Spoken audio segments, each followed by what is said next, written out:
Hi, I'm Brett Moline.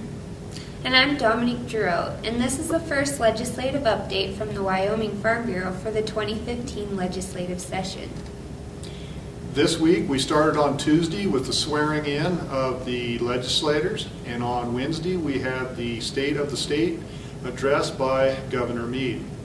In his State of the State address, he did mention agriculture as being one of the top 3 industries in the state of Wyoming, and mentioned that we need to protect our resources that are used by not only agriculture but also tourism and mining.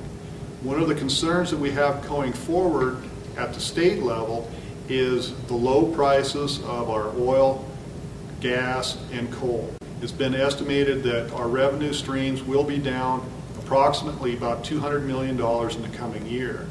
We will have to make some tough decisions on where to cut and what to not add to our state budget.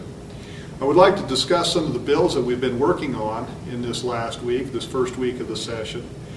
The first one is House Bill 8, a Landowner Indemnification Act. This bill, should it pass, would protect private landowners should a oil or gas pipeline break. The landowner would not be liable for any of the damages occurring to property, not only their own property, but neighboring property. Wyoming Farm Bureau is in support of this legislation. Another bill I'd like to visit with you about is House Bill 56, the Wyoming Food Freedom Act. This bill has been looked at in the past. Wyoming Farm Bureau supports the concept that food should be able to be moved from a producer directly to a consumer without having to go through an inspected kitchen. This transactions will have to occur within the state of Wyoming. Any meat products will have to be processed through a custom meat processor. This should help out our farmers and ranchers to be able to increase their income. Another bill is House Bill 95 that deals with commercial driver's license and heavy vehicles. Currently, Wyoming farmers and ranchers are having a hard time finding people to drive their larger trucks. People have a hard time passing the test, and this will help our producers be able to find drivers, especially in the short periods of time during harvest, like during sugar beet harvest. This bill would allow, under an affidavit, that a person would be able to get an endorsement on their license and would be able to haul their own produce with their own trucks directly to market within a 150-mile radius of their headquarters. Again, Wyoming Farm Bureau supports this bill. Another piece of legislation is House Joint Resolution 2. This resolution would remove the Superintendent of Public Instruction from being an elected position such as it is now. Wyoming Farm Bureau does not support this legislation and will be speaking in opposition to it. One more bill that I'll discuss with is Senate File 12. This bill would improve the trespass laws, that if somebody is trespassing while collecting data, it would help facilitate getting these people prosecuted at the county level. Currently, it is not an item that is high on the radar for prosecution. We want to have this bill go forward to help protect our private property owners.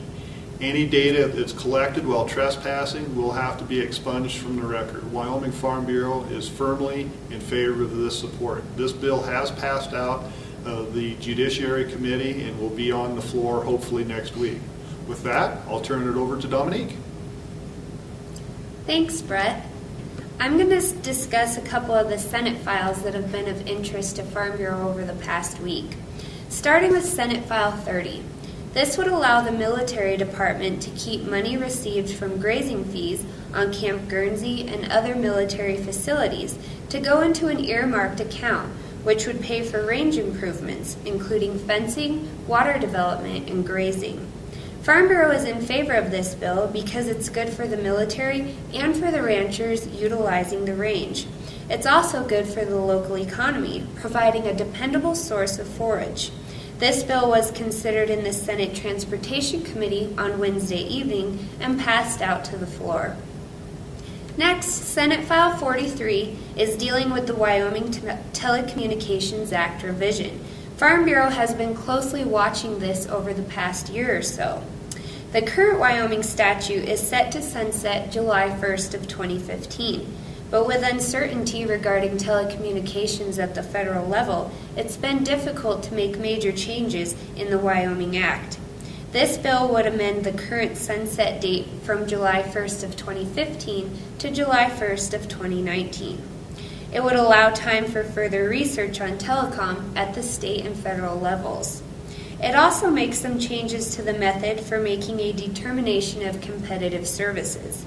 It continues the State Universal Service Fund support to carriers of last resort that are not competitive carriers. Farm Bureau is in support of this bill. This is a joint corporations bill and will be considered by that committee, but at this point we're just not sure when. Lastly, I'm going to discuss Senate File 56.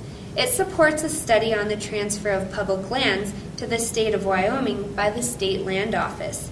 The state is currently watching Utah to see how this plays out in their state.